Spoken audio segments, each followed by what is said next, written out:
Okay. Anything else you want to say? I think that's it. Okay.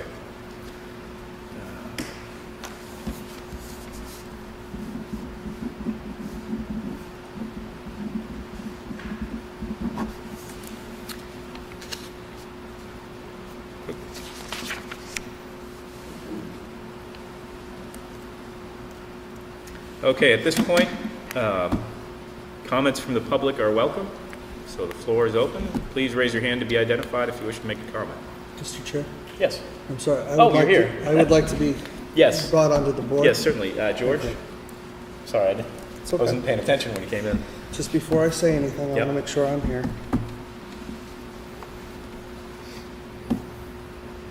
Any comments from the public regarding the wording as presented? I would like to. Yes? Yes. And I just want to thank Rob. I know you put a lot of time and effort into this. This isn't something that you just look at and figure out only with the research. So, bring it, but I know you put a lot of work. I think that's the kind of stuff that we should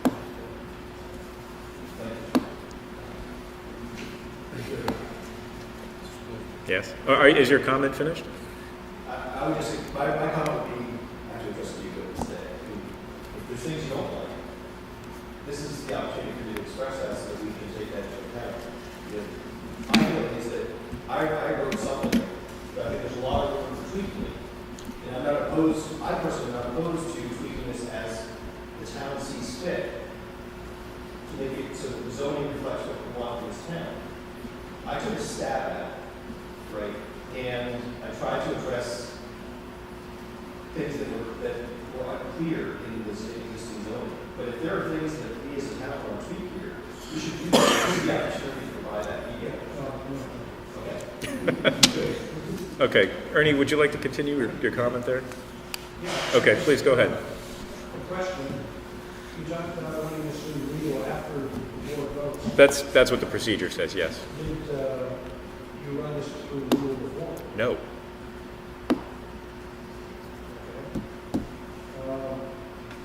I found, as written, it's incredibly difficult to figure out what's changed. I mean, just, the new stuff wasn't underlined where you could say, this is new and this is old. It just, if I was a voter and went into a booth reading this, I can't figure out what you've changed as it was in the newspaper. And, just, if we're gonna put it in the newspaper, it's gotta be in a way that people reading can understand what has that changed, so they can be educated.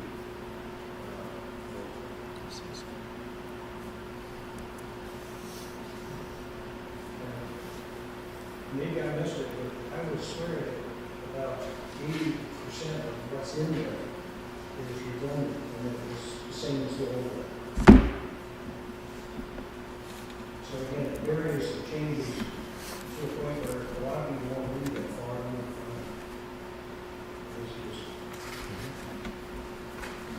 I'll leave that. Okay. Thank you. Gary, you had your hand up? Yeah, it's my understanding this is a working document anyway, and that the public hearing in this instance is a fact-finding thing by the board. We're looking to find out how the people feel about this. This is not the final draft of anything that we're going to submit before town meeting, right? It doesn't have to be. Well, it could be, but we're going to run it by the town attorney anyway. That's normal procedure for stuff like this, to have her put her... Well, the whole point of a hearing is to take public input and potentially Right. change it. That's my... Yeah. How much time do we have is my question based on that before the March meeting to do that and then create something that is submissible to the town for vote? How much time The do we actually reason have? we are having this hearing tonight is because there was a deadline to have the first hearing noticed and held. In order to have the second hearing in time, we had to have the first hearing this evening. Okay. That's why we're having the first hearing today. So there is still time. Are there any other? Oh, I'm sorry, Jim. I'd like to thank Rob for good thought into this process and his comments in previous meetings. One concern after hash it over a little bit more thoroughly is in number 6, when talking about home occupation or home-based businesses being limited to scope. One concern I would have to that would be interpretation of that and possible opening to rule by committee.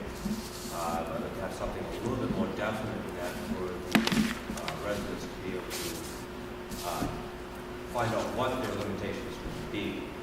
Leaving it open to committee is taking away from the voters and what they wish to have done in the town. I'd like to have something a little more defined in that. I do think you've done an excellent job. I know you're very thoughtful man. But that's one thing that's really put up a little bit of a red flag for me. And I definitely want to protect the right of the individual to use their properties as long as they're not harming anyone else or violating the laws and process. Rob? So just some thoughts on that. Of all of this verbiage here, that's the area that I spent by far like 95% of my time trying to noodle on that. That's a touchy subject, it is. And I think it really comes down to how do you quantify the impact of a given home-based business at a given scale. And you can do that through noise levels, traffic levels, how many people are coming and going, and try to set thresholds and say, okay, well, if you have more than 5 people coming and going to this home on a given day, that's acceptable, but 6 is not. And you have this many trucks, and this many deliveries, and this, it comes down to how to quantify, and I would challenge you to, I think the crux of this is, how do you quantify the impact in such a way that it can be applied fairly across the town and across all the businesses? And just to throw another wrench in it, the neighborhood is going to affect that equation, right? Because what is acceptable in Cedar Park may be very different than what's acceptable on Lyford Road or on Stoughton Road or on Garden, right? And I think that the conclusion I came to was that it's too hard to do it right. And the best thing to do is leave it to the discretion of the selectmen. The selectmen are elected. And if people don't like the way the selectmen are enforcing this ordinance or any other, they can vote those people out. And so that's sort of where I came to, is like, I don't think, my conclusion was, I personally can't come up with a way to write this in an objective and meaningful way, and that it's probably best left to people to make a rational decision at the moment, and for that exact situation that you're dealing with. And this happens so frequently with this board, we are arguing in agreement. And it's really uncanny how so many people in this town think alike. I do agree with you that quantification is so difficult to disseminate in these situations, and that is kind of my point. Using that discretion, leaving that discretion up to a small group or a committee, even though appointed or elected by populace. We have to look out for the rights of the individual. We always have to do that. We have to strive ever so hard, and even more hard to do so nowadays, it seems. And that is one thing that has that gray area open and could possibly, be one of those gateway sentences that I've mentioned before that could leave interpretation of the committee instead of leaving it to the rights of the individual. And I do not want to infringe on anybody, even the least of our citizens. I do not want to infringe on their rights to conduct themselves in a way that would be beneficial to their families. But so we're arguing in agreement. It's just how it's worded. So, Clifton has his hand up, I think. Oh, I'm sorry, I didn't see Clifton. That's Yeah. okay. Well, I will let the public go before I speak, so. All right, please go ahead. Well, obviously, this is a discussion we've had, and I couldn't come up with anything else. But from my, I'm sorry. You have to identify yourself. Yes. Road, 267 Road. I could not come up with anything better for this either, and I think what this comes down to is how it impacts the public is already handled by a lot of our other regulations and also by laws. If it's a noise hazard, that we already have laws and regulations that deal with nuisances like that. If there's too much traffic or people are speeding or clogging roads, we already have regulations involving that, and we have police to monitor traffic. So a lot of that is already covered by nuisance laws or nuisance regulations, whatever the terminology is. So that already limits the scope, and that's not open to interpretation because those laws already exist. So I don't know quite how I feel about number 6 even being in there, or it being deferred to committee in the first place, because I think a lot of that is already kind of covered. For me, it's like, my analogy is the seatbelt law, or not the seatbelt law, the cell phone law. I oppose cell phone laws because we already have laws that govern driving hazardously, that's not very common. But yeah, we already have laws about driving poorly and being distracted. Distracted driving laws. Yeah, but we already have distracted driving laws, so why do we create a new one? So maybe we already have rules and regulations that govern this.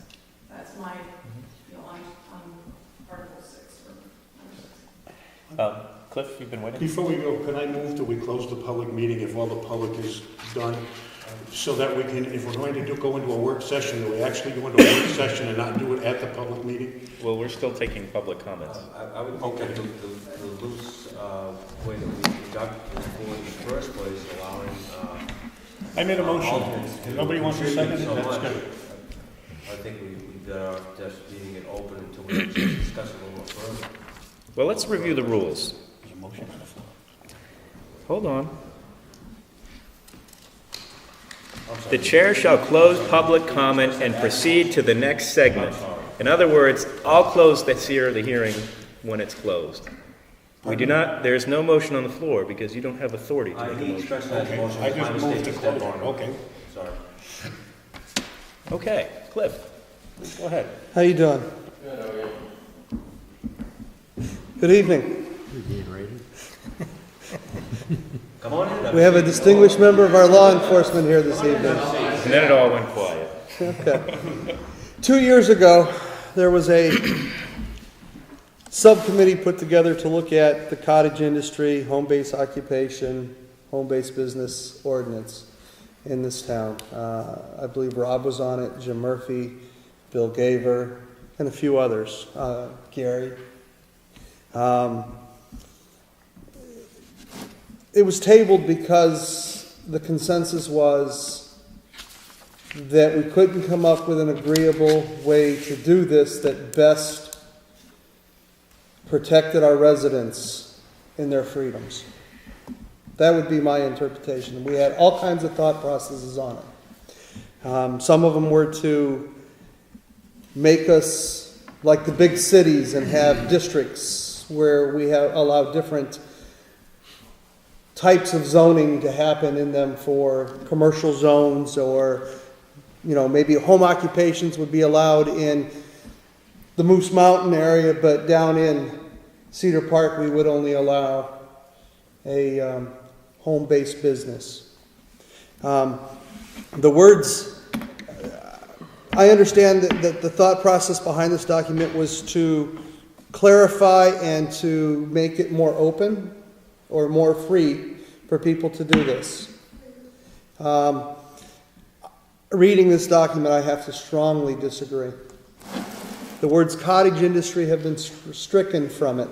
Now, you smirk at me like that's a big thing. It is a big thing. If you look up the definition between cottage industry and a home-based business, they are way different in the spectrums of what is and what is not allowed under those terms. You take out the words cottage industry and you have reduced the amount or the ability of somebody on their property to earn a living by half, if not more.